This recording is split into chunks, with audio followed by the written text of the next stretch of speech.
Okay. As I mentioned, discipleship seems a very common word. We use it in churches all the time. We call our certain groups discipleship group. We have a discipleship curriculum. But I would like us to look at the practical examples on what it is to be discipled and what is expected of a disciple. And I think Acts 14:19 to 23 is one of the clearest example of what it truly means to be a disciple and to be a disciple maker. Okay? Kasi magkasabayan eh. Uh, at the beginning, of course, you are the one being discipled. And as we are being discipled, we grow up into be a disciple maker. That's always the case. You cannot always, cannot be permanently be the focus of being discipled. Kaya sabi pa sa Hebrews, 'di ba? Sabi pa ng author, sabi niya pa, you ought to be teachers by now. So that means, you ought to be a disciple maker by now. So let me read our text. We're going to read 19 to 23 of Acts 14. Acts. Okay, verse 19. But Jews came from Antioch and Iconium, and having persuaded the crowds, they stoned Paul and dragged him out of the city, supposing that he was dead. But when the disciples gathered about him, he rose up and entered the city, and on the next day he went on with Barnabas to Derbe. When they had preached the gospel to that city and had made many disciples, they returned to Lystra and to Iconium and to Antioch, strengthening the souls of the disciples, encouraging them to continue in the faith, and saying that through many tribulations we must enter the kingdom of God. And when they had appointed elders for them in every church, with prayer and fasting, they committed them to the Lord in whom they had believed. So, yun ang text natin for today. And just a basic definition of the word disciple. Disciple means a follower. A follower. So if you're a disciple of Jesus, you are follower of Jesus. Let me state here, what is the main theme nitong text natin for today? True discipleship, the keyword is true. Totoong discipleship. Not typically how we understand discipleship today and or how discipleship is promoted in churches today. Oftentimes, we limit discipleship as in learning new content. Yun typical ng discipleship. That's how we define discipleship today. But true discipleship is marked. Okay, here's ito yung mga evidence of a true discipleship. Suffering, perseverance, spiritual maturity. So, a disciple is not a disciple simply because he is attending a discipleship class. A disciple is not a disciple simply because he claims to be a follower of Jesus. But a true disciple is marked, okay, sealed by suffering, perseverance, and spiritual maturity, and unwavering commitment to follow Christ. In other words, a true disciple, nothing will stop him from following Jesus. He goes all the way, no matter what life may bring, no matter what the consequences may be for obedience to Christ. Unwavering. Matthew 16:24 says to his disciples, to his followers, Jesus told his disciples, if anyone would come after me. Now that's very ironic. He was saying this to the people who were already after him, who were already, quote unquote, following him. And yet Jesus says, if anyone would come after me, here's what you need to be. let him deny himself. You no longer belong to yourself. You are no longer the most important person in your life. You have to deny it. And, at saka, take up his cross.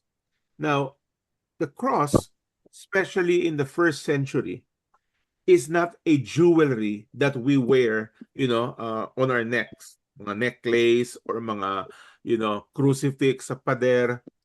A cross doesn't symbolize that.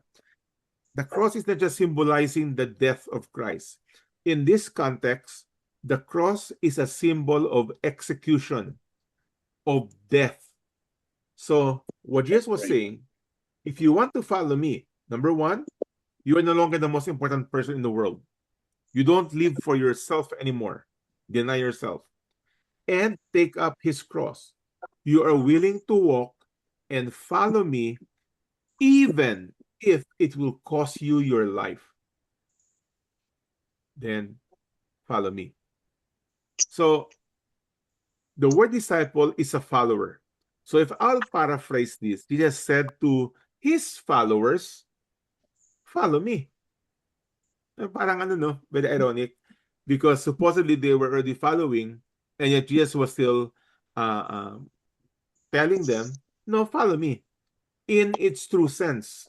And what is the true sense of following Jesus? Denying yourself and following him, even if it will cost you your life. Doon pa lang sa definition na yun, it's no longer a joke. I mean, let's think about ourselves right now, because I think all of us would actually claim, I'm a follower of Jesus. So we're saying we are a disciple of Jesus.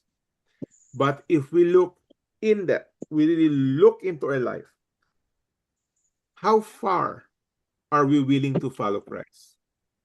And so in our text today, we will see how Paul and Barnabas demonstrated on what it truly means to be a disciple maker, and the consequences of truly being a follower of Jesus. So I hope that this lesson will actually open our minds to the reality, to the truth of what it truly means to be a Christian, to be a disciple. So let's start. Verse 19. But Jews came from Antioch and Iconium. Now, nasaan ba sila? This is still a continuation from last week. They were still in Lystra. So sa Lystra, if you recall, the people were about to worship Paul and Barnabas. Si Barnabas, they call the god Zeus, and Paul, they called Hermes. So they were about to worship them, and Paul and Barnabas tore their clothes and say, no, we are just human, just like you. So we see that the majority of the people of Lystra, did not want to follow the true God. They want to continue with the way they practice their religion, paganism, and false gods. So while they were doing that, while they were rebelling, verse 19, Jews came from Antioch and Iconium. And really, sa context ng text na to, but the unbelieving Jews from Antioch and Iconium pumunta sa Lystra. What did they do there? They persuaded the crowds. The word persuade is to convince, to change the minds of the people in Lystra. Now, what were the mindset of the people of Lystra? They wanted to worship, they wanted to offer sacrifice to Paul and Barnabas. So, these people, these unbelieving Jews from Antioch and Iconium, persuaded the crowd, the people in Lystra. For what purpose? Next line. To stone Paul and drag him out of the city, supposing that he was dead. So what was the purpose of the Jews from Antioch and Iconium? to convince the people from Lystra not just not to believe in the message of Paul, but to actually not just drive Paul away from Lystra, but to actually put him to death. They convinced them, and the people actually was convinced. They stoned Paul and dragged him out of the city. And they thought he was dead.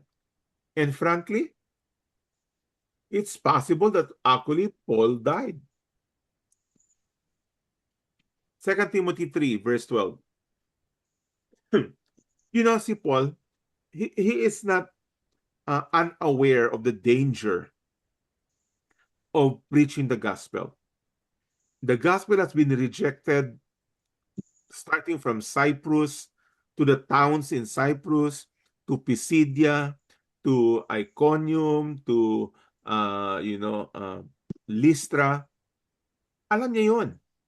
And that's why when he was mentoring the young Timothy, the young pastor Timothy, he said this to Timothy: indeed, all who desire to live godly in Christ Jesus. Now, to live godly is not just to be mabait. To live godly is to be obedient to Christ. So if I'll paraphrase this, anyone who desire to be obedient, to actually follow Christ, here's what you can expect: will be persecuted. A true disciple, okay, not just a disciple by name, not just a claiming to be a disciple, but a person who truly follows Christ will be persecuted. So again, let's give it a thought for a moment. I love Jesus. I want to follow him. Now, the Lord is saying, you need to count the cost. There is a cost to following me. And that cost can ultimately go all the way to death, to crucifixion. And Jesus says, if you're not willing to carry your cross, you cannot be my disciple. Philippians 1. Paul have already come into a conclusion in his mind that this is the reality of what it means to follow Christ. Sabi niya pa, the Philippians 1:21, to me, to live is Christ. That is the whole purpose of my being, of my life here on earth, is to obey Christ. For me, to live is Christ. That is a statement of a true disciple. Na tayo lahat ito, no? Tayo sa Zoom, in this class right now, we need to come to a point wherein we say, everything of who I am, of what I've gone through, and what I will be pursuing in the future is all for the glory of God. Remember from last week that what do you call this? A spiritual worship. Spiritual worship is a worship wherein we live our life for the glory of God. That's what Paul is saying. Believe is Christ. Then he comes to this last part. And to die is gain. He actually knows that to be a follower of Jesus can cost him his life. But more than that, he also understood clearly that even if I die by following Christ, it's just a promotion. To die is gain. And I think this is where a lot of Christians today still are somehow very fearful of death. Yes, we could be fearful of death in the sense of the process of death, kung paano tayo mamamatay. That is kind of fearful, but death in itself, actually no. It should not bring fear to us. As a matter of fact, it's something that we look forward to. To die is gain. And that is a true mindset of a true believer. That he has come to that point where he say, okay, If it will cost me my life, so be it. Luke 14. Saan ba yung mouse ko? Yan. Luke 14. Again, Jesus speaking. Whoever does not bear his own cross and come after me cannot be my disciple.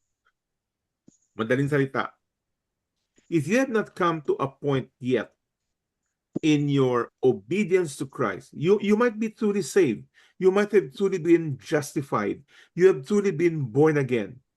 But to follow Christ, to be a disciple, if you have not come to a point yet where you are saying to yourself that, you know what?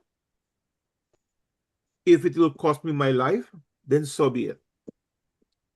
Because a follower of Christ, a true follower of Christ, is actually exposing himself to tribulation, problems, persecution, and even death.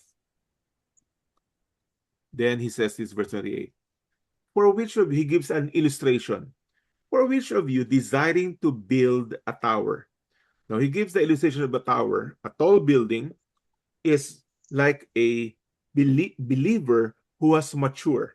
Okay, so if I will put it into its proper word. For which of you who wants to be mature in Christ does not first sit down and count the cost, whether he has enough to complete it?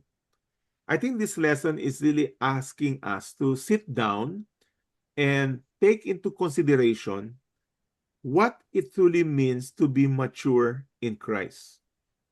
Maturity is not about just a collection of doctrines and not just an understanding of the Word of God, but it's actually the willingness to go to the consequences of obedience to the Word of God. The gospel, good news. Okay, the word gospel means good news.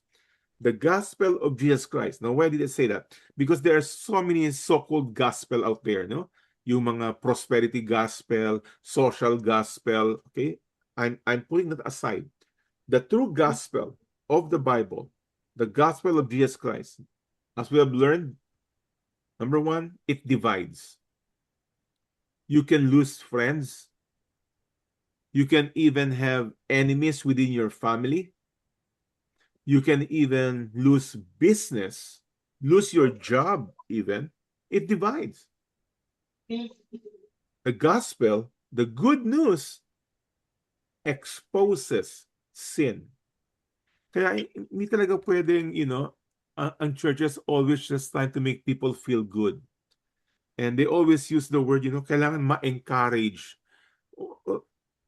The word encourage is not used as a single word.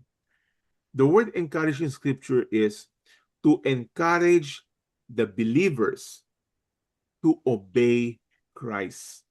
That's Matthew 28. The commandment to teach them to obey. So, number one, it divides. It exposes sins. The gospel confronts idolatry, just like what happened with Paul in Lystra. Okay? He exposed idolatry. Why are you following this dead statue? Worship the living God, the creator of all things. So, and finally, the gospel demands repentance. It cannot just say, believe in Jesus. A person who simply says believe in Jesus is actually not preaching the gospel, because there is no point of a person believing in Jesus if he first does not repent, if he does not see his condition as a lost soul on his way to hell and an enemy of God.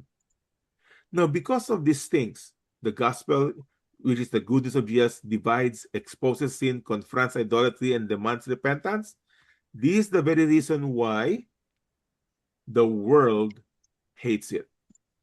The world hates the gospel. And on top of the world hates the gospel, the world hates the messengers of the gospel.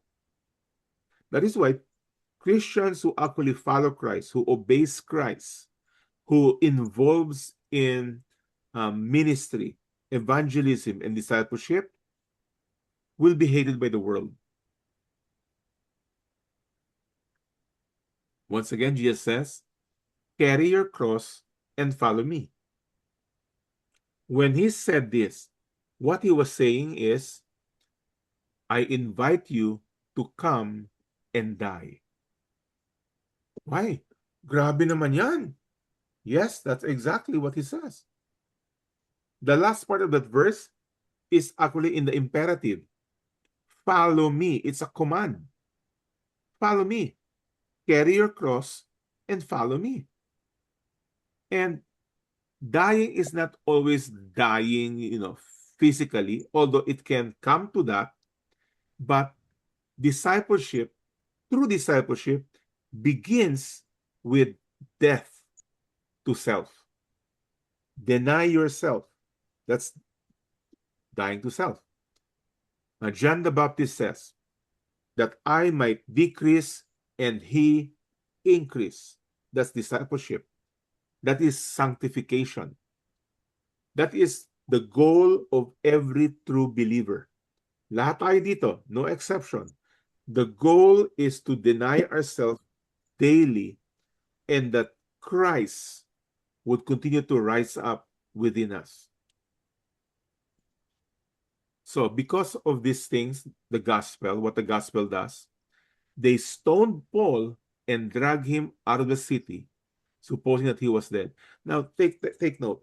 The enemies of the gospel, some enemies of the gospel are just, quiet. Some are vocal. Some, including in this text, the Jews from Antioch and Iconium actually traveled to Lystra just for the purpose to persuade the people of Lystra to kill Paul. So some enemies of the gospel are die-hard enemies. They will follow you. Verse 20. But when the disciples gathered about him, now this is the good news. You see, in the text we read from last week, in Lystra, there was only one person whom Paul saw had faith, the crippled man. Remember, the man who could not walk. But in this verse 20, when the disciples, plural, gathered about him, in other words, even though a good majority of the people actually wanted Paul dead, there were within those people in Lystra who actually became followers of Jesus. So the disciples gathered about him, perhaps even together with Barnabas. Okay? Kasi ang binato si Paul lang eh. So si Barnabas, I don't know what happened with Barnabas, but the disciples, plural, gathered around Paul. Saan si Paul? Outside the city. Now, why? Actually, the people who wanted Paul killed did not even bother to bury Paul. Because remember, in their minds, Paul is dead. They didn't even bother to bury him. They put him outside the city and left nature to take care of his body. Whether it be, natural decay or left him out to the wild animals. That was the purpose. They left him outside the city gates. But the disciple went to him and look at what happened. He rose up. I really think that Paul actually died in that stoning. But whether, he truly died or he was, binato eh. Binato, and the people actually thought he was dead. So it must be serious. Nabalian ba ng buto or whatever? But the mere fact that he rose up is actually a miracle. So yes, the crippled man just moments ago, or maybe a day ago, actually had a miracle.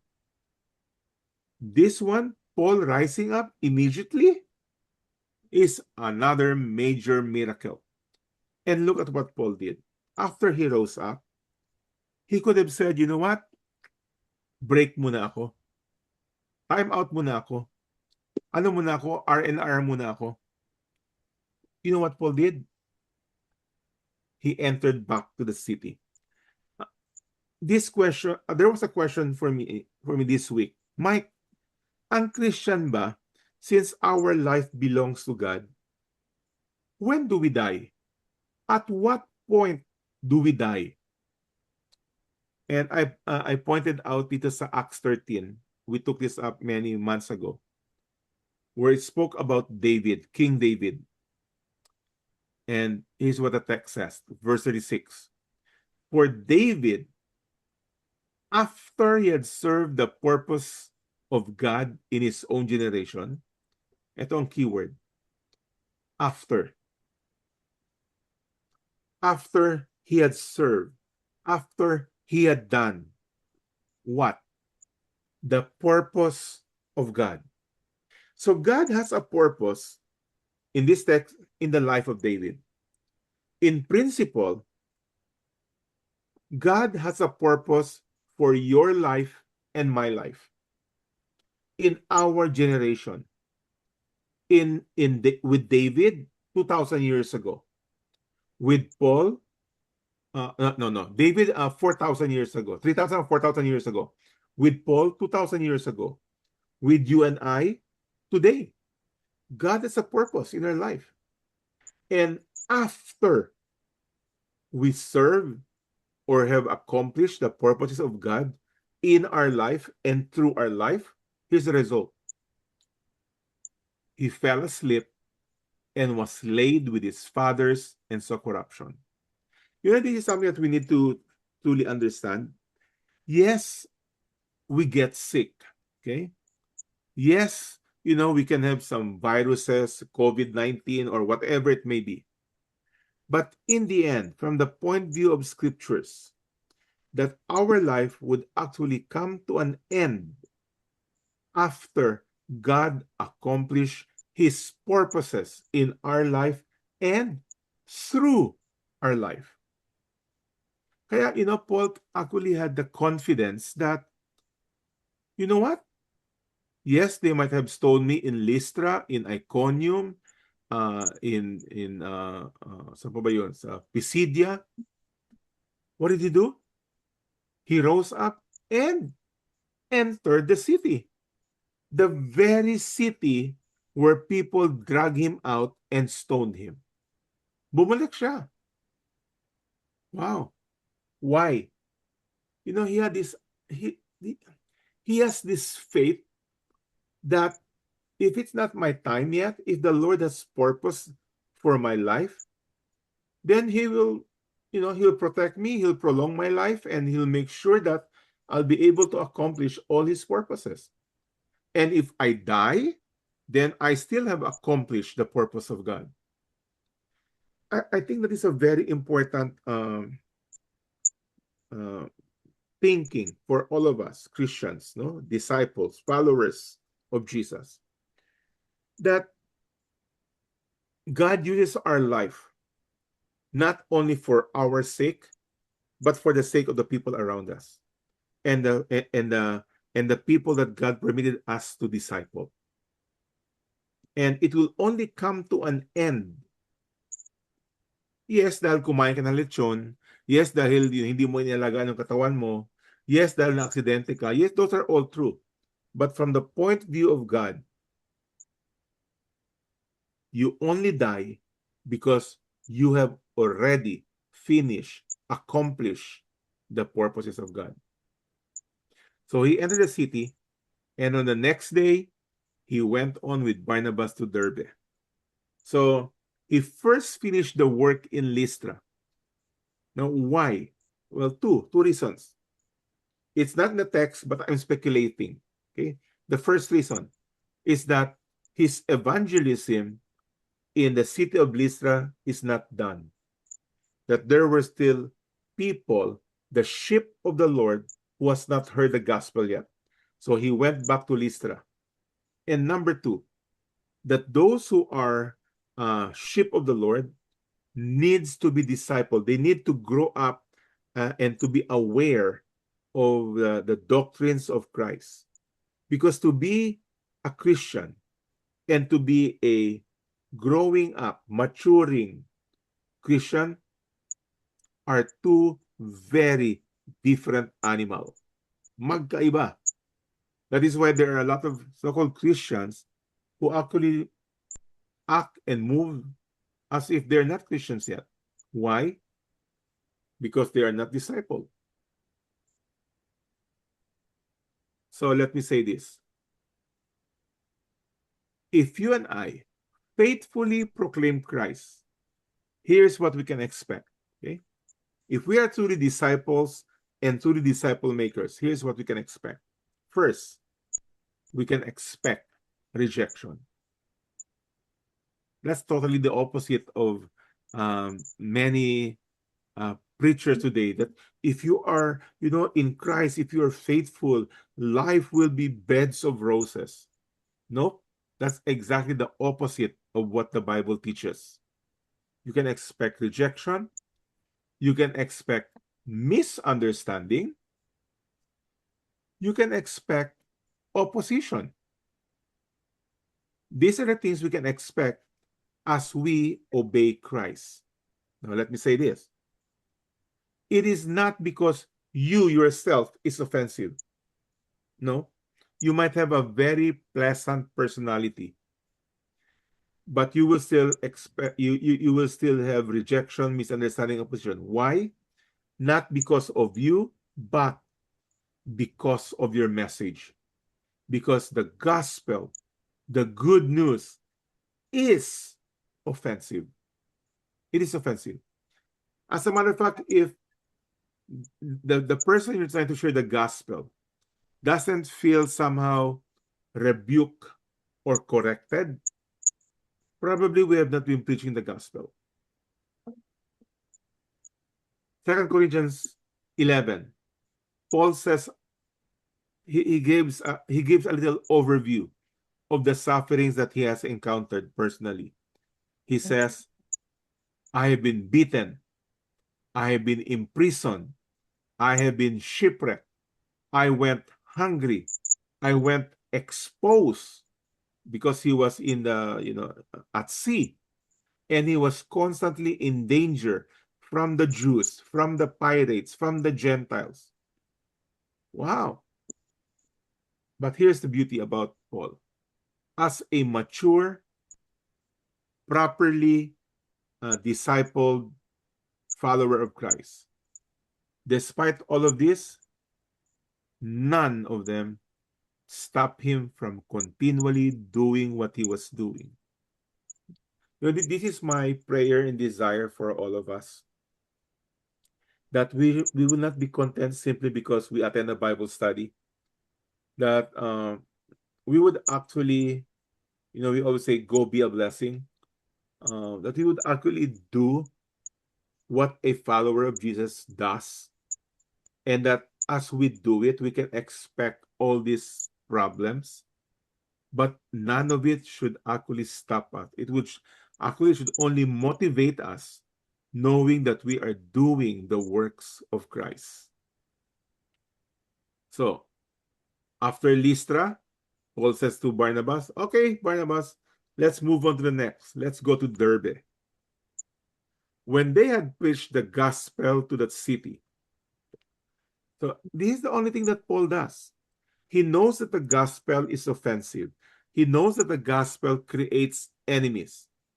Yet, after Iconium, after Pisidia, after Lystra, he goes to Derbe. He does the same thing. No changes. He didn't say, okay, Barnabas, this time medyo relax lang tayo sa ating message. Let's try not to be offensive. If they are idolaters, if they worship gods ano lang, dahan-dahan na lang tayo para, para we will be accepted. No. They actually preach the, T-H-E, the gospel. They didn't preach a gospel, the gospel. In other words, no turning left or right. Precise. To that city. What city? Derbe. Then not only did they evangelize, here's what I would like to bring up to all of us today. And they made many disciples. You see, evangelism is different than discipleship. Evangelism typically is composed of repentance and faith. That if you evangelize, you teach people, you make people understand that they are lost, that they're on their way to hell, that they're enemies of God, and that they need to turn away from their thinking that they are okay with God. They need to repent and put their faith in Christ. That Jesus alone paid the penalty of our sin. So these two, repentance and faith, is what evangelism is made of. Discipleship is really another word for sanctification. Jesus said in John 17:17, Father, sanctify them with the truth. Your word is truth. So what is that? In other words, Jesus is saying discipleship is the rest of the Bible. If evangelism is repentance and faith, discipleship is everything else.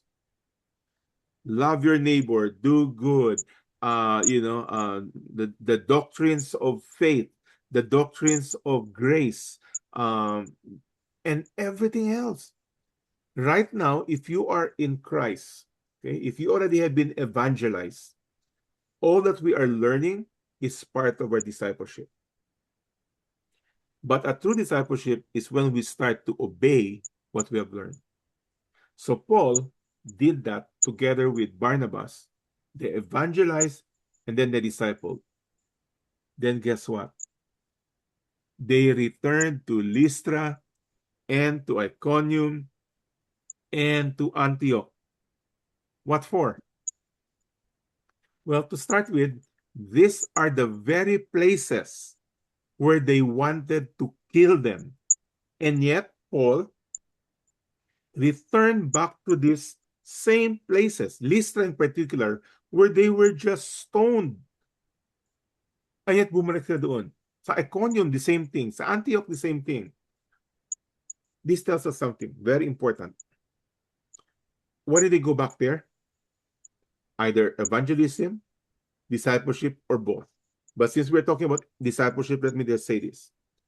Paul is counting that discipleship is a very, very, very important part of Christianity, that he was willing to die for the maturity of the believers. Wow. So, tayo lahat dito, we are both being discipled and we are also disciple maker. And as a disciple maker, it will cost us. Count the cost. It could cost you your time. It could cost you your finances. It could cost you your emotional health. It could cost you your sleep, and so on. But it is so important that we are willing to go through all of it for the purpose of the growth of the believers. So what does discipleship compose of? Verse 22. Strengthening the souls of the disciples. Wow. So our souls pala, are like muscles. They need to be strengthened. And what it really means is this. First, to strengthen the souls is to establish the faith. Kasi once a person put his faith in Christ, there are still a lot of questions going on. There are still a lot of old practices that has to be put to death. So in our context, for example, most of us have contacts of our family and friends who came from the Catholic background. Now, you might be able to share the gospel, to repent and put his or her faith in Christ alone. Good. That happened. But that person has still a lot of luggage. A lot of luggage. So maybe, maybe he or she still bows down to saints.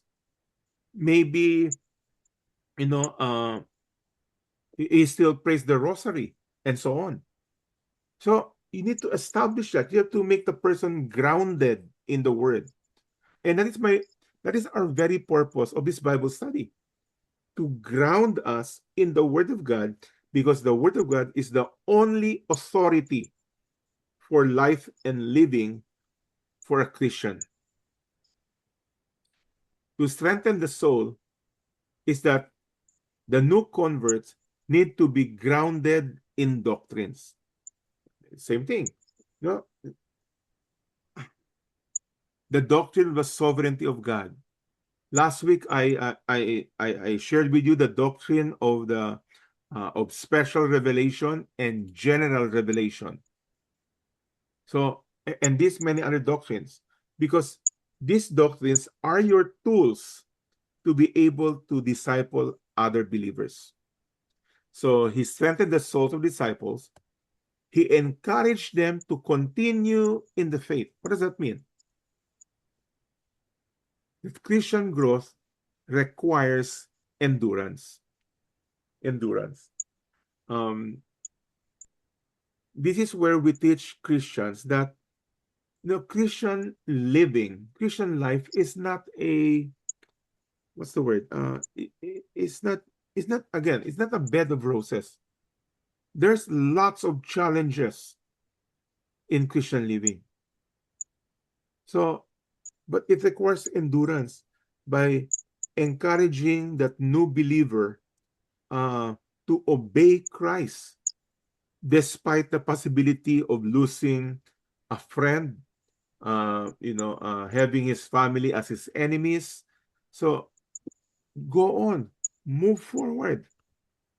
That the Christian life is not a sprint. It's not like, okay, bow down your head and repeat after me. Lord, I receive you. And then, galing, okay na. No? Christian life is not a sprint. It is a marathon. Okay? So, si Chrissy dito, she always runs a marathon. She and her husband, mahilig sa marathon. And in marathon, it's a long run. It's very different than a sprint. And our running is the rest of our life. It's not a 25-mile run. It is not a until age 70 run. It is a run until our last breath. So strengthen the souls, encourage to continue in the faith, and saying that through many tribulations. So saying, don't keep it, tell them that through many tribulations we must enter the kingdom of God. What is it saying? That as we are Christians, as we are on our way to glory, the kingdom of God, we are going to face lots of tribulation. Now, that message of telling Christians that you are going to face troubles and trials and persecution is not a popular message in churches. They typically don't teach this. It's always just, God bless you, God loves you, He'll provide a way out, God will heal you. No, God will not always heal. Can God heal? Of course, God can heal. But will He always heal? No, not all the time. But the message of trials and problems and tribulation, it is biblical. It is scriptural. Why? Because sanctification, maturity, discipleship, the only way to go about it is to go through suffering. No other way. There's no other way. We don't grow simply by accumulating knowledge. No, it won't happen. James 1 verse 2 and 3 says this. Kapatid, count it all joy, my brothers. When? When life is good? When everything is nice? No. When you meet trials of various kinds, troubles of all kinds. Why? For you know that the testing of your faith produces steadfastness. It produces strength. It produces, spiritual maturity.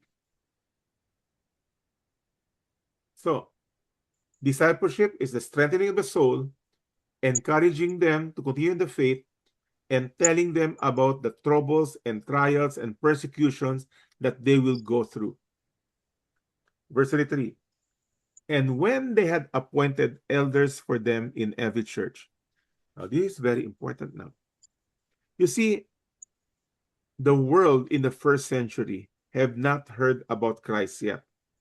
And Apostle Paul's role is to go to as many of the known world and preach the gospel. And he knows that he could not stay for a very long period. He cannot spend the rest of his life in Lystra, Derbe, and Iconium. So what did he do? He appointed elders. Now, the word elders is not just a church office position. Kasi today, we use the word elder as an office. Si so-and-so is an elder of the church kasi yung membership meeting, he was voted to be one of the elders. Yeah, that's true. But the usage of the word elder in scriptures is that that person is mature in Christ. So they appointed mature believers to take care of the church that Paul and Barnabas are going to leave. 1 Peter 5, verse 1 and 4. Speaking to elders. And in one way or another, you and I are elders to somebody else. Okay? So he says this. Peter says, so I exhort the elders among you as a fellow elder and a witness of the sufferings of Christ, as well as a partaker, in the context, partaker of the suffering of Christ in the glory that is going to be revealed. So as a fellow elder, okay, verse 2, shepherd the flock of God that is among you. What does that mean? Shepherd, you take care. You feed them. Feed them with what? With proper doctrines, with proper teaching, with proper understanding of the Word of God. Shepherd them. Exercise oversight. So don't just, don't think that, nagturo na ako, tapos na. No, you follow up on them. Okay? Kung ang topic was adultery, then you follow up on one of your congregants whom you are aware who is leading in adultery and say, okay, na-cut off mo na ba yung relationship na yun? See? Matthew 28, teach them to obey. So exercise oversight, not under compulsion, hindi dahil pinilit ka, but willingly, as God would have you. Now, again, this tells us, and many, if not most of pastors, are actually also at the same time employees of the church. But hopefully that pastor is first and foremost a minister. And then secondary, an employee of the church. Ano ibig sabihin nun? Well, you are doing what you are doing. That is the things of the Lord because you love the Lord. Kaya ang next dito, not for shameful gain, but eagerly. You are not just doing what you're doing in the kingdom of God. You don't go evangelize, you don't go discipleship just because you are being paid for it. Not shameful, but eagerly, excited, want to. Not domineering over those in your charge, the holier than thou mentality, but being examples to the flock. That is the kind of pastor, the kind of elder that you want in your congregation, in your church, in your Bible study. Okay? A believer who is mature, a believer who can teach because he is obedient to Christ. And when the chief shepherd appears, you will receive the unfading crown of glory. So, the reason why we do what we do as Christians, ministering to others, yes, you could receive gift. No, people, the church could actually employ you and get a salary. Okay, that's fine. People will actually respect you and so on. But ultimately, a true elder, a true pastor, a true missionary does what he does because he knows that his true reward will come from the chief shepherd, from God himself. And by the way, that is the motivation for all of us Christians. There is what we call the Bema seat of Christ, the judgment seat of Christ for the believers. That what you do as a Christian in this life right now will be rewarded. Well, that is my motivation. I do what I do because I know that what I do is not for free. It will be rewarded by God himself. So if you are, parang banjing-banjing ka lang sa work in the kingdom of God, please understand, God will repay. So they had appointed elders for them in every church, and with prayer and fasting, they committed them, that's the whole church, to the Lord in whom they had believed. So let me come to an end here. A disciple, a true disciple. Everybody, listen up. Look at your screen now. Look carefully at your screen. A disciple must be willing to surrender. Ready for this? To die to yourself, surrender, comfort. Christian living is not a comfortable life. It is a difficult life. It is a challenging life. People will demand of you. You must be willing to surrender family and friends relationship when loyalty to Christ demands it. If you were to come to a point to choose between your loved one and Christ, follow Christ. You must be willing to surrender your possessions. You need to have a mindset that whatever you own really doesn't belong to you. It is the Lord's. Okay? Actually, sa churches, we even call giving or giving. Actually, it's ironic. How can we give when what we are giving belongs to Him? So, I really think I need to think of another word to replace giving. Returning, maybe. Anyway, our possession, your car, your house, your skill, your talent, everything. You need to be willing to surrender your reputation. Hindi. Ano kasi ako eh. Ako yung big boss eh. Hindi ako pwede mag... No. You need to be willing to get down of that throne. You must be willing to surrender your personal ambition. Again, you only live for Christ. To live is Christ. That's the only purpose. This is not saying you cannot pursue your career. This is not saying you should try to work out to improve your business. That's not what it's saying. What it's saying is that, Paul, whether you eat or drink or anything else, do it all to the glory of God. So everything we do is for that purpose. And then finally, we must be willing to surrender even our life itself. Wow, this is total surrender. That is a true disciple. Okay. Have one more thing. Here's a characteristic. Characteristic of a true disciple. Okay. Hold on. Okay. First, he expects suffering.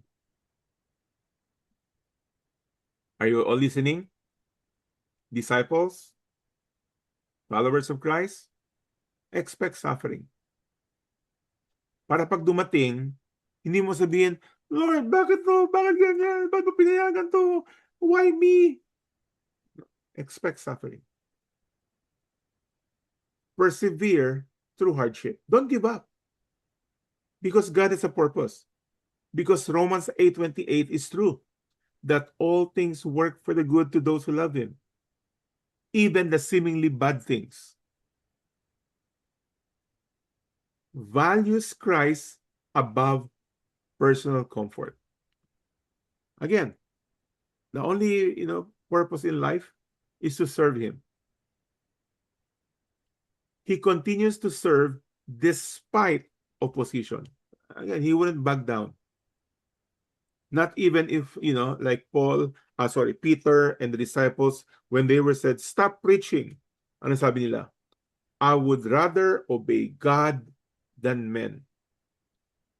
That is a true discipleship, true disciple mindset. He uses his life to strengthen other believers, to encourage other believers to obey Christ. Not just to feel good, but to strengthen them to trust in the Lord.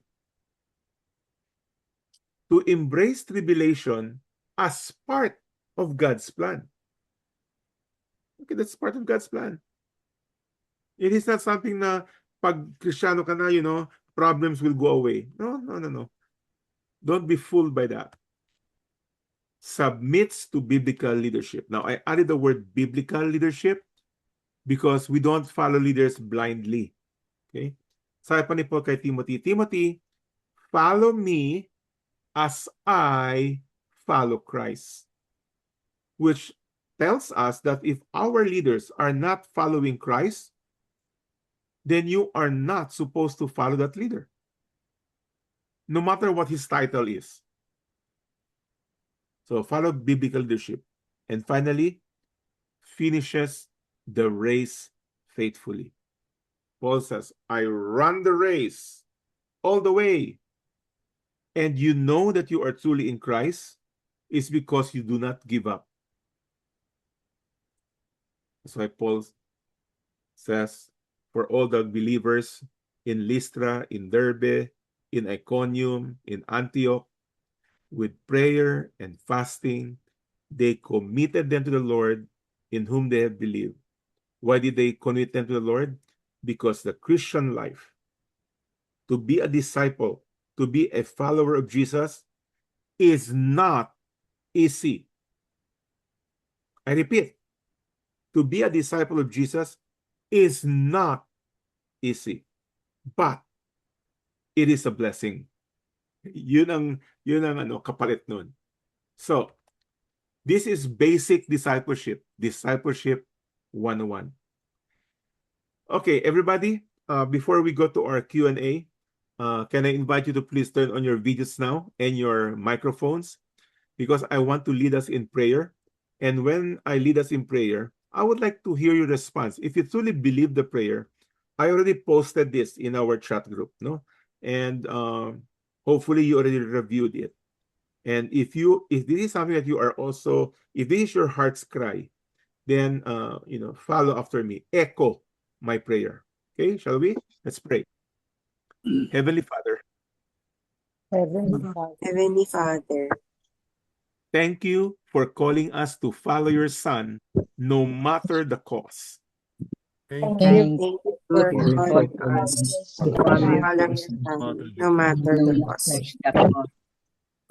Strengthen us to endure trials strengthen us Strengthen us to us to endure endure trials with faith, courage, and joy, with with faith, faith, with courage, and patience, joy, joy, knowing that you are using them to make us more like Christ. knowing that knowing that you are you are using using them them to make to us make more us more like like Christ. Christ. more like Christ. Help us to remain faithful, help Help us us to Help us to remain remain faithful, faithful, to encourage one another, to to encourage encourage encourage one one another, another, and to keep our eyes fixed on the eternal kingdom you have promised. and to keep and to keep our our eyes eyes fixed on the eternal fixed kingdom on the eternal you have kingdom promised. you have our promised. promise. May our lives reflect the worth of our Savior. May our lives Lives reflect reflect the the worth of worth our Lord of of our Savior. our Savior. Savior. In whose name we pray. In In whose whose name we Name pray. name we pray. pray. And everybody say, Amen. Amen. Amen. Amen. Amen. So the key verse, verse 32, Paul and Barnabas strengthened the souls of the disciples, encouraged them to continue in the faith, and saying to them that many tribulations that we must endure and go through to enter the kingdom of God. It is not an easy path. It is a narrow gate. So let's open the floor for Q&A. Question, comment, clarification. Turn on your videos and microphone, please. Thank you. Hey, Bernadette, you're here. I thought you were out. Let's begin with you, Bernadette, since you told me that you won't be able to join us today. So let's start with you. No, that was last week. Was it last week ba yun? You're Naku, confused. I'm confused, patay. Akala ko Yeah, mother last ko. week. Ako rin pala. So Yeah. anyway, let's start with you, Deb. Your thoughts, comment. Okay. Could it be possible that, like, if some of us are Christians for the past so many years na, could it be that we already entered that gate and we already had tribulations and suffering, which some of us really went through, and that's it? Or Yeah. do we expect more tribulations and suffering to happen? All our life, as long as we are here on earth, we are going to go through tribulation and trials, particularly for those who are disciples. The word disciple, follower, the doers of the Yes. word. But if we are Christians na, naka-fold your arms, and then you only come on Sunday, and you really don't talk about repentance and faith, you don't talk about sin, you don't talk about about all these things, then we won't go to trouble. And many Christians are like that. We don't want to go to the bumps of Christianity. We try to avoid them.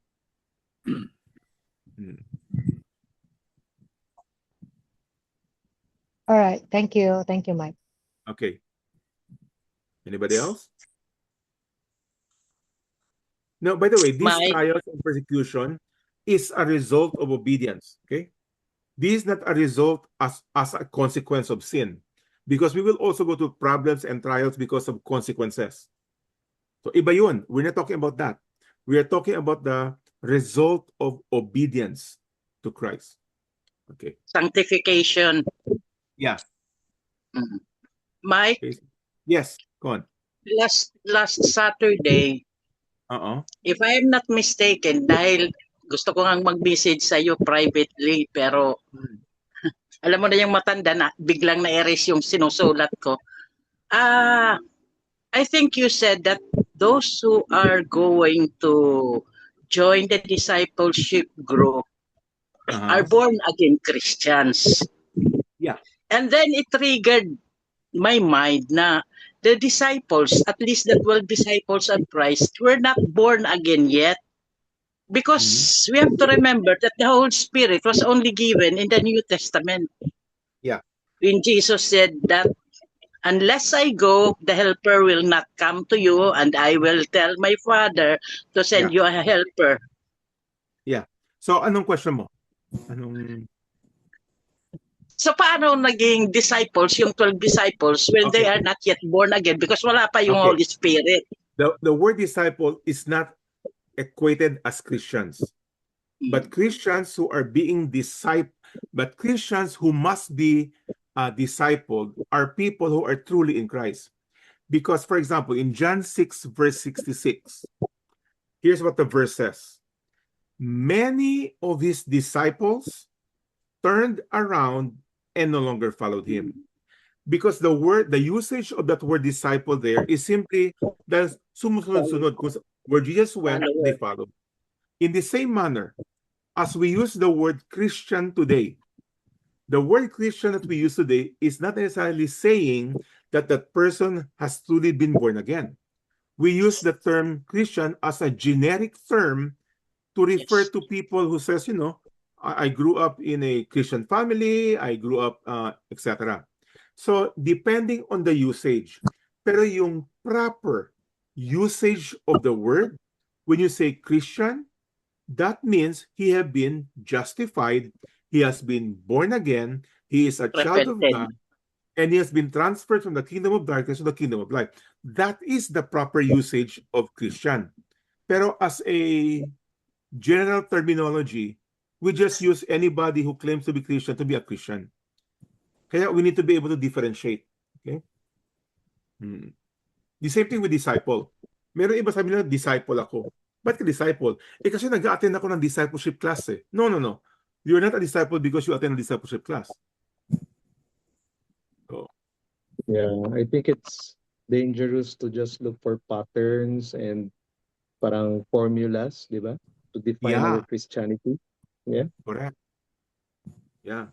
Mike, about the cost of discipleship ito, no, yung talagang pagdadaanan ng disciple to all his life or her life, no. Ang mahirap kasi intindihan dito for me before was grabe naman, puro suffering, puro trial, puro tribulation, and there's a lot in the Bible of that. Of course, the text also gives all the encouragement needed, no? And yun ang very crucial doon. It is not siguro to try to summarize it. Hindi siya purposeless suffering or meaningless suffering. Oh yeah. It actually is suffering that strengthens, di ba? That leads, that strengthens, that sanctifies. So when we say sanctifies, from one degree of glory to the next, no? To a higher. Walang sanctification na palala ng palala ang isang Christian. I think, no? I believe the sanctification is palakas siya ng palakas in spiritual strength, maturity, knowledge, and everything, no? And that is the purpose of suffering here. I mean, of going through trials and tribulations. God is equipping, is creating a disciple who will, pag dumating yung mga bagyo, nakatayo pa rin siya, steadfast pa rin siya, diba? Because tama na yung grounding niya. Especially because yung hardship, that is where we realize many things about many spiritual truth, no? Doon natin nakikita kung paano pala si God, gaano siya kabuti, gaano siya ka-merciful, gaano siya ka-sovereign, diba? When things really don't go our way, and we say, God, it is all you. We just trust na tama ito kung saan niyo ako dinadala. In our most difficult times, that's what happens. Imagine the strength that is derived. That is exactly what James was saying. Brothers, consider it pure joy whenever you face trials of all kinds. Why? For you know that these trials produces perseverance, produces maturity, produces growth. That's my purpose. Yeah, that's a May totally purpose yung trial. ano, 180 degrees of the way we think. Because tayo, pag may trials, our response is automatically, Lord, take it away. Instead of, Lord, in what area should I be growing that you permitted this trial to come? And besides, even if we suffer, for the rest of our life, let me bring you Romans 8:18. Paul says this in Romans 8:18. For I consider, the word consider, I put them in the category of, for I consider that the sufferings of this present time, so whatever I'm going through right now, okay, whether it be physical problem, relational, financial, whatever suffering that I'm going through right now, here you go, are not worth comparing. Walang katumbas. I mean, it's not even comparable. With what? With the glory that is to be revealed in us. Whew. Man, if we could only fully understand that, we can face trials and tribulations and problems a lot easier. Because what you're going through is nothing. Okay. So, good. Yes, Dan. For our light and momentary troubles are achieving Correct. internal Light, no? Light. It's no big deal. And by the way, he was talking of deterioration of the body. Either you're deteriorating because of sickness or you're deteriorating because of age. Yan na naman dalawa, di ba? Sickness or age. So, although you are deteriorating, it is only light. Magaang lang yan. Momentary. 90 years lang yan. 100 years lang yan. So, you see? And believe me, lahat tayo dito, we are, I think, okay, lahat, no exception, lahat dito are all more than the middle age. Okay? Lagpas na lahat. I call it the pre-departure area. Okay? Ang pinakabata dito yata si Chrissy. Chrissy, meron ka na bang 40? Chris? Yes, Tito Mike. Meron na ba? Kasi mukhang Yes. 18 ka lang eh.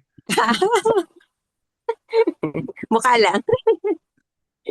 So everybody's beyond that already.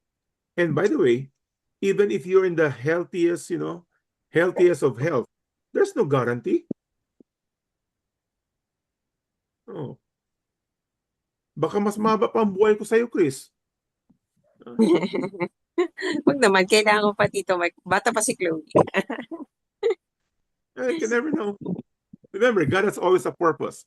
And when we have accomplished the purposes of God, you fall asleep or you die. That's what it's saying. Gusto ko pala i-add something. I think it's Sige, Weng. important also. If like at those times when I feel na parang kompleto, sufficient, and then I feel strong because lahat ng mga plano ko nag-work, tapos very successful yung mga ginagawa ko. That is the time when I feel most that I do not need God. Ba? So ang sinasabi ko dito that yung mga difficulties that we go through, that's a way of pointing us to God, showing us yung weakness natin, in-expose na yung sin natin, di ba? And basta ang daming I think, sorry, maingay sa background ko. I'll leave it at that muna. Balikan ko yung point later. Yeah, exactly. And truly, a Christian, the more we have a proper view of eternity, the easier for us to let go of the life here on earth. A proper view of eternity. On top of that, the more problems you have here on earth, the more you want to depart earlier. Okay?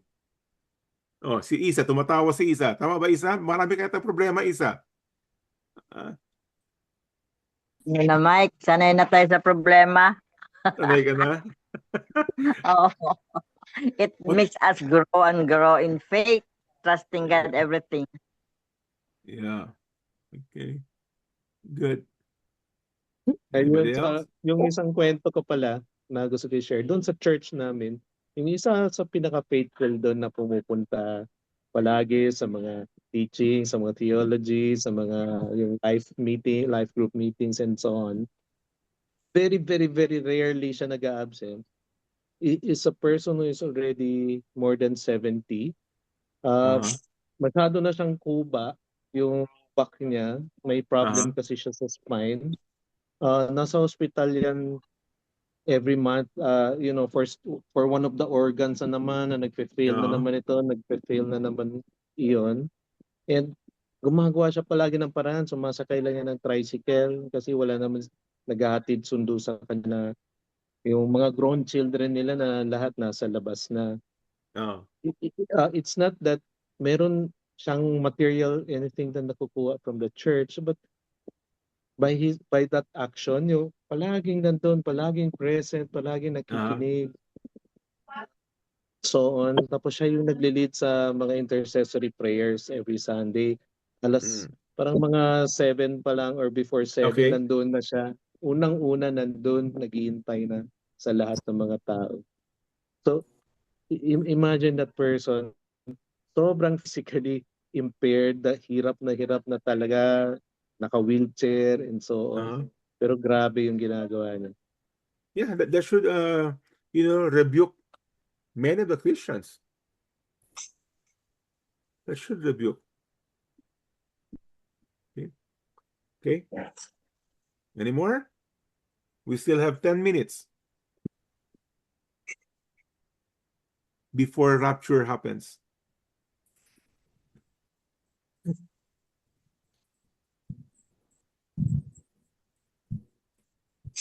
Boboy, Randy? Kuya Mike. Yes, Ran. Morning and good evening. Good morning and good evening. Tama. Yes. You mentioned yung your motivation is yung bang you will be rewarded. Yep. So we will be rewarded. Yeah. And but our ultimate is to be with Christ. Tama ba? Yeah. Yeah. To be with Christ. Yun. Aside from yung reward from our good works dito sa time na ngayon, actually, we will be with Christ. You got it reverse. You got it reverse. If you are already justified, okay? If you are truly already been born again, to be in Christ is just a matter of time. Automatically. No matter you have done anything in this world, if you are truly in Christ, si Danny lagi niya in-example si the thief on the cross. So he only had a few minutes or a few hours before he died. Wala na siyang nagawa sa kanyang buhay as a Christian. But since he was in Christ, he knows he's going to heaven. The Lord says, today you'll be with me in paradise. Okay? So automatic na yan for every true believer. Rewards is on top of the assurance that we will be with Christ. Rewards are on top. So many Christians will be going to heaven with zero or very few rewards. I repeat, many Christians, true Christian, okay, when I use the word Christian, I'm not talking about the generic Christian word. A true believer, many will go to heaven with zero or very little rewards. Why? Because they have not done anything. They have not done any work, very little work for the kingdom of God while in this body. But for those who have sacrificed, those who have pursued, those who have persevered in the work of the kingdom of God while in this body, the Lord himself said, will be rewarded. As a matter of fact, it's a command. He says, store up treasures for yourselves. What is the treasure? He's not talking about being in heaven. He's talking about beyond heaven. These are the rewards. Rewards. In Revelation, it is called the Bema Seat. It is the judgment for rewards as Christians. That is why yung sabi pa kanina na whatever suffering, Romans 8:18, whatever sufferings we're going through in this life is nothing in comparison to the glory that we will get in eternity. Kaya, I challenge all of you, I encourage all of you, be involved. And there are many ways to be involved in the work of the kingdom of God. And the most basic is share the gospel. Encourage other believers to obey. You can start your own small group. You can use your money. Di ba? 1 Timothy, encourage those who are rich in this world to what? To use their money for His glory, that they may accumulate rewards in heaven. Did you know that? Let me find that verse. That's a very good verse. Command those who are rich. I'm using Google to look for the verse. The verse is 1 Timothy 6. Okay, let me go there. 1 Timothy 6. Kasi iba, busy kasi ako. Wala akong time sa kasi marami. Okay, fine. Busy ka, pero may pera ka, use your money. 6:17. As for the rich in this present age, anong present age? In this world, in this life, charge them. What's charge? Command them. Instruct them not to be haughty, nor to set their hopes on the uncertainty of riches, but on God, who richly provides us with everything to enjoy. Then verse 18. They are to do good. Well, in what way? Who is they? The rich in this present age. How? To be rich in good works. Okay? How? Here you go. To be generous and ready to share. What's the result?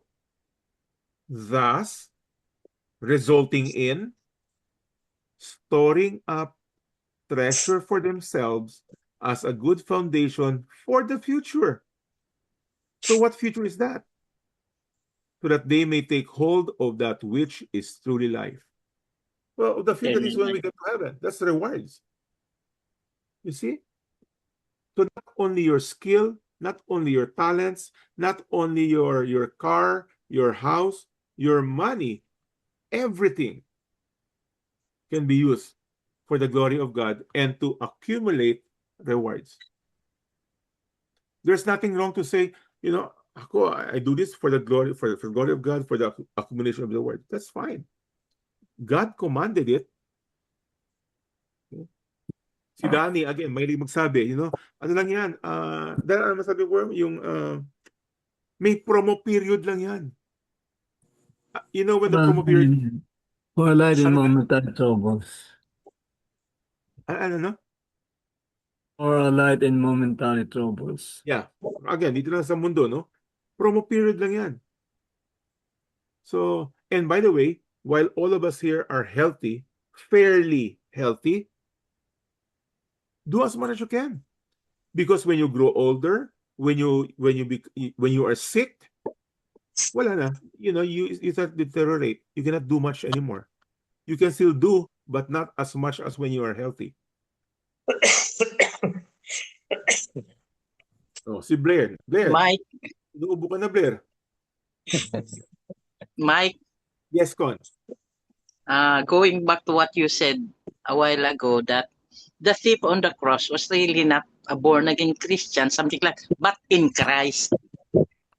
In Christ. That's what some of the Old Testament disciples are are called. They are in Christ, but they were they were not yet born again because of the Holy Spirit. You're being very technical. You are correct, pero the point is this, that he is going to be in paradise, which means he is a believer. Yes. Oh. So yes, you're correct, because Christ have not died yet and has not risen yet, and therefore does not have the Holy Spirit yet. That's the technical explanation. Pero, as a general terminology, he is a believer. And that's why he was going to paradise with Jesus. Okay. And by the way, even after the resurrection of Jesus, the Holy Spirit has not been given yet, not until Acts 2. So, yeah. Again, those are technicalities, Con. Okay? Ano lang yan, hanggang sa Bible school lang yan. Pang-debate lang yan sa Bible school. So, hindi pwedeng hindi tayo mag-invite ng mga pre-believer or unbeliever sa discipleship. Tatawagin na lang silang God seeker. Mahirap mag-create ka ng dalawang grupo. I use the word primarily. Discipleship is for the believers. Does not mean that there are no unbelievers. Because even people who attend a a discipleship group who claim to be Christian are probably not Christians. Kaya I use the word primarily, because discipleship is for the purpose of sanctification. But it does not mean that there is no evangelism. Okay? So, Connie, ano masyado ngayon na? Masyado kang technical ngayon. Hindi, yun kasi ang naka-trigger sa akin dahil dito nga sa grupo mayroong may project ngayon ng CCF, nakalimutan ko yung to invite really. Tapos siyempre yung leader namin, ano talaga siya, masigabo siya mag-invite na to make disciples. Siyempre nakarinig na ako sa inyo sa ano mo na those who are in the Bibleship group should be born again, yung born of the Spirit. Yeah, so parang ako, I am in dilemma. Kaya nga sabi ko, tatanungin na lang sana kita privately, pero since you mentioned nga ng so I asked this question. Paminsan kami nila Danny, sila Boboy nagkukwentuhan, no? Or si Lowell. Kami say, kailan ka ba na born again? O na-regenerate ka muna? I mean, we can be very technical. Okay? When did God made you alive? Before you were born again. So, when you were elected before the foundation of the world, ano ka na ba? Here's my question. When did you become the sheep of the Lord? When you were born again? When? Kung sa aking case, tatanungin mo ako, when I realized that I am a sinner. No, but when did you become a sheep? When I repented. Wrong. You were you were a sheep before the foundation of the world. That's why in John 8, Jesus says, my sheep will hear my voice. So, the sheep of the Lord is already a sheep of the Lord. But they have been born again upon repentance and faith. Kaya Jesus says, I will lose no one whom the Father has given me. So they already belong to the Lord, but He will not lose anyone who belongs to Him. Okay, final. Anyone? Last one. Anybody else? Mike. Yes. Napaka-importante pala ng point nun. Na ano? That, kasi when we say, nang born again ako nung ito yung ginawa ko. Diba? What you're saying is, you are the reason why you became a sheep, or the reason why you became a true believer, a Christian, is when you did something, not God. But when we say before the foundation of the world, ano pa magagawa natin? Wala pa nga tayo, di ba? Wala pa tayo. Yun yung doctrine of election. Yeah. These kinds of deeper understanding, it's important, no? Pero when you talk to quote unquote, normal people, we don't have to put all these details. Okay? What is important is the repentance and faith. We cannot say, you know what, sino ditong elected, sinong hindi. We cannot approach it that way. But it's good to understand this. And Connie very I thank you that you are, you are able to differentiate these things and you are asking questions of these things. Kasi marami mga tao, they don't understand it. They do not understand it. Okay. All right. Let us close at that. And as always, what do we do? What do we say behind? Go be and blessing. Be a blessing. And also that means go follow Christ despite trouble, trials, and tribulation, because the reward is far greater, okay, than the suffering that you and I will go through. Amen. Brothers and Don't sisters, give up. go suffer. Bye. Good supper, everyone. Thank you, Kuya Mike. Good night, All right. everyone. Happy Good morning, Kuya birthday Mike. at August. August na tayo. August na All pala. right. Thank Good you. night. Good night. Thank Good you, night. Mike. You're welcome. You're welcome.